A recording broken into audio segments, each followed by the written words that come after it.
একটা সুন্দর ছোট ছোট টিপসের সঙ্গে সঠিক প্লাম কেকের রেসিপিটা আমি শেয়ার করছি।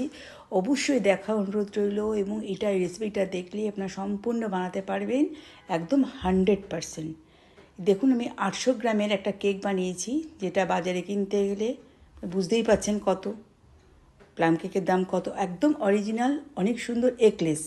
আমি এখানে লেবুর রসের মধ্যে আমার যে ড্রাই ফ্রুটগুলো সবগুলো দিয়ে দিলাম। এখানে যেমন ড্রাই ফ্রুট ঘরে আছে তেমনই দেবেন, টুটি ফুটি তো লাগবেই। তার মধ্যে আমি এখানে 1 বাটি ময়দার জন্য ছোট্ট একটা বাটি ব্যবহার করেছি।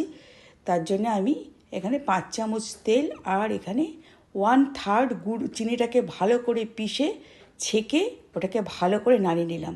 দেখুন, ঠিক এই বাটিটাই আমি সব পরিমাপটা দিয়েছি। আমি এখানে এই প্যাকেট ময়দাটা ব্যবহার করেছি। ময়দাটাকে একটু চেলে নিতে হবে। এরপরে ময়দাটা দেওয়ার পরে পুরো চালার পরে এখানে চিনিটাকে আর তেলটাকে ভালোভাবে নাড়িয়ে ময়দাটাকে চালার পরে আমি এখানে দারচিনির গুঁড়োটাকেও চেলে ভালোভাবে দুধ দিয়ে, ঘন দুধ দিয়ে অল্প অল্প করে ঢেলে ওটাকে একটা ব্যাটার তৈরি করতে হবে।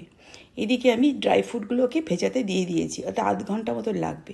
এবার এখানে 1 চামচ ভ্যানিলা এসেন্স দেবো। আর একটা কথা বলে দিই, দুধটা কিন্তু ঘন হবে এবং নর্মাল টেম্পারেচার হবে। সব কিছু দিয়ে একটা একটা করে দেখিয়েছি যাতে আপনারা বুঝতে পারেন। তারপরে 5 চামচের মতন আমি এখানে গুঁড়ো দুধ আর 1.5 চামচের মতন আমি এখানে কর্নস্টার্চ ব্যবহার করেছি, কর্নফ্লাওয়ার। সবগুলোকে দিয়ে আবার একটু করে নাড়িয়ে নিলাম। এরপর একটু চিনিটাকে ক্যারামেলাইজ করছি। দেখুন, 1 চামচ জল দিয়ে দেবেন, তার তাড়াতাড়ি হয়ে যাবে। ড্রাই ফ্রুটগুলো সব রসটাকে টেনে নিয়েছে কমলা লেবুর।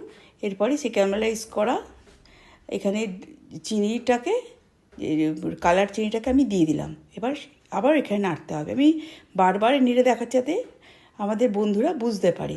খুব সুন্দরভাবে এটা যেমনভাবে দেখাচ্ছে ওভাবেই নাড়তে হবে। এবার যে ড্রাই ফ্রুটগুলোর মধ্যে একটু ময়দা দিয়ে নেড়ে নিতে হবে। সেই ময়দা দেওয়া ড্রাই ফ্রুটটাকেও দিতে হবে।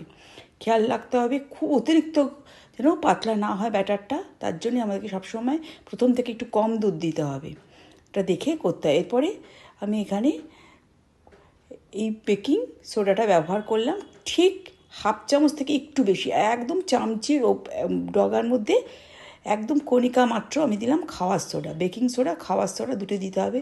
এবার যে পটটাতে আপনি কন্টেনারটায় কেকটা পাতবেন তাতে মধ্যে ময়দা ছিটিয়েও নিতে পারেন কিংবা তেল অয়েল ব্রাশ করে নিতে পারেন। আগে থেকে আমাদের ডেকচি যেটার উপর বসাবো প্রি হিট করতে বসিয়ে দিয়েছি। ওভেনে করলে ওভেনে করবেন, ওভেনে করলে সেটা 40 মিনিটের জন্য রাখবেন 180 ডিগ্রিতে। এখানে আমরা 45 মিনিট মতো রাখবো। 15 মিনিট পরে ড্রাই ফ্রুটগুলোকে সাজিয়ে দেবো। তার আগে ঢাকনা খুলবেন না, 15 মিনিটের আগে একদম আঁচটাকে কমিয়ে রাখবেন। এরকম করে সাজিয়ে দিলাম ড্রাই ফ্রুটগুলোকে। এরপরে আমি আরও 15 মিনিট পর খুললাম।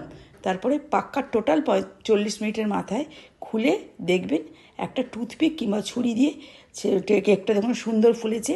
কেকটা ছুরির গায়ে কিংবা টুথপিকের গায়ে লাগছে কিনা ঠান্ডা হতে সময় দেবেন। ঠান্ডা হয়ে গেলে এরকম অসাধারণ আপনাদের dry fruit cake, plum cake তৈরি। এই রেসিপিটা সারা বছরও করে খেতে পারেন, ড্রাই ফ্রুটগুলো বাদ দিয়ে শুধু করে কমলা লেবুর, কলার যে কোনো ধরনের রেসিপি তৈরি করতে পারেন কেকের। অবশ্যই রেসিপিটা শেয়ার করুন, ভালো লাগলে অবশ্যই ফলো কিংবা সাবস্ক্রাইব দিয়ে দেবেন। একদম নরম, দোকানের যে কোনো ধরনের কেকের থেকেও ভালো অনবদ্য একটা কেক, এগলেস ড্রাই ফ্রুট কেকের রেসিপিটা সম্পূর্ণ এভাবে করবেন। 800 গ্রামের কেক হবে। আমি যেভাবে পরিমাপগুলো দেখালাম একটা একটা করে আপনাদের জন্য আমি দেখালাম। অবশ্যই রেসিপিটা করুন,